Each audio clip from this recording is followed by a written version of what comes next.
मला हे देखील सांगितलं पाहिजे की पोलिसांच्या सक्षमीकरणाकरता मोठ्या प्रमाणात पोलीस भरती आपण सुरू केली आणि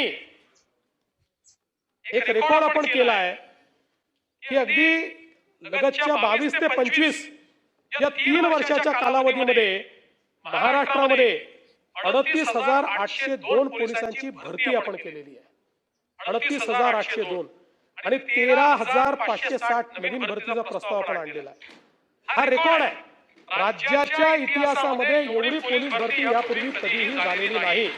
म्हणजे हे जर आपण पूर्ण केलं तर 49,362 पोलिसांची भरती पूर्ण होईल आणि आपण जे नवीन आकृतीबंध वगैरे तयार केलेले आहेत त्यानुसार पोलिसांची संख्या एकदम आपल्याला रीच करता येणार नाही, पण यांनी जवळपास त्याच्या जवळ आपण पोहोचण्याचा प्रयत्न हा या निमित्ताने करणार आहोत.